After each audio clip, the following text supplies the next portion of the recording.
won a championship, still had a couple of games to go. So what do you stress to the team about trying to keep that focus of saying there's still a lot of goals out there that you want to accomplish? I mean, at this point, I think we're here. I think our team wants to win out, wants to be undefeated, and in order for us to do that, we got to show up and play the way we've been playing all season long. Do you talk about 16-0 as a goal, or do you talk about 16-0 as a way to get a number one seed in the tournament? We really haven't talked about number one seed. We just want to win out in our league.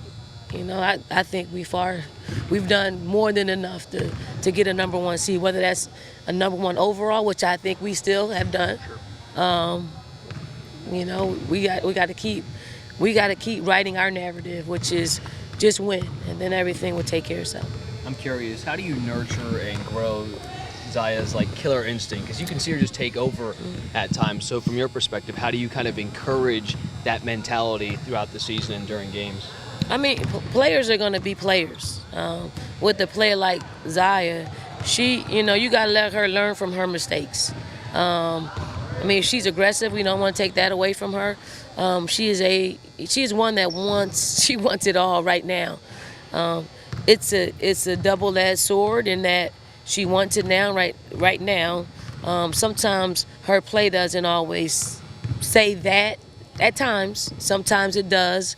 But what she really does is listens, and when she listens, she wants to correct her mistakes. So that's a good place to be when you have a killer instinct like Zaya, and the ability to want to listen and learn and execute and get better. You talked about the emotional high coming down from UConn that game. Is there anything like that after winning a championship, or was that kind of just different? No, that was a little different. I think because we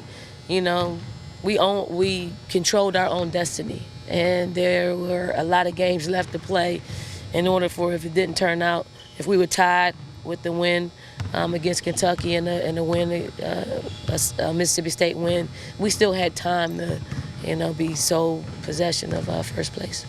A lot of talk has been your freshmen, they don't play like freshmen, they play like upperclassmen. But this is going to be their first SEC tournament, their first March Madness, whether or not they act like it or not. Do you think they have that poise to go into a place like March Madness in the SEC tournament and kind of conduct themselves the way they have all season long? I mean, we've played, 28 games? Is it 28? 28 games, and I mean, they've approached it the same way. I can only go by history, and their history is they don't take anybody lightly. They want to win every single game that they play, and they'll approach it that way. Approaching 22 wins, which would tie the program record. I guess, obviously, we've been over this over and again, that where you didn't know what to expect coming in. 21, 20, what is it? I think if you win this one, you'll have 22, tie the program record. In a row, yeah. Consecutive. Oh, okay. Not even aware of that. I didn't read Diana's notes yet. I usually do it in play. What was the question? I was going to ask if it meant a lot to you guys to hit that, but... Oh, yeah, I didn't know. I mean, it means a lot in that we want to win. We want to win and win out. And that's with everything. And hopefully we can blow that record in a hole big time with the team that we have. So we look forward to every win that we can, connect with the other one. Gone a little off topic, but the ACC and Big Ten have kind of proposed a one-time free transfer in college sports. Curious your take on it and how you think it would maybe impact the game if adopted. It's bittersweet, It's bitter in that you're going to have coaches who are recruiting your current roster, the ones that, playing time or a bad week or a bad day or a bad game. You're going to have coaches just in their parents' ears or their social media accounts saying, look, you won't have those days over here.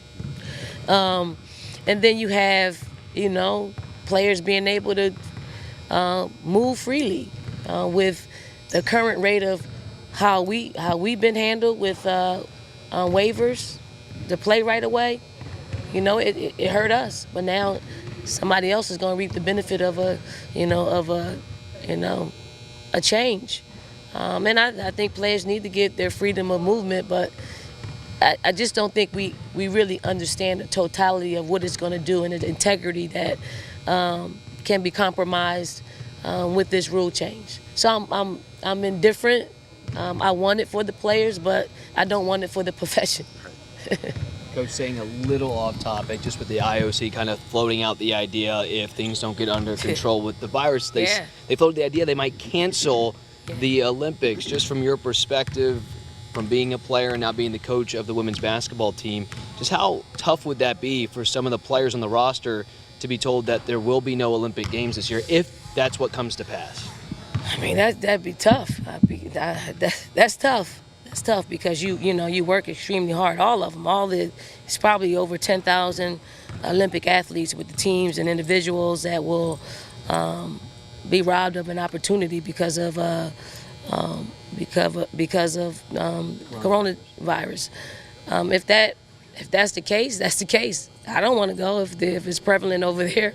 I picked up something in Rio that I'm just now getting over. So surely I don't want the coronavirus. So if that's the case, it is what it is. If not, we'll pack our bags and try to defend our gold medal. Thank you.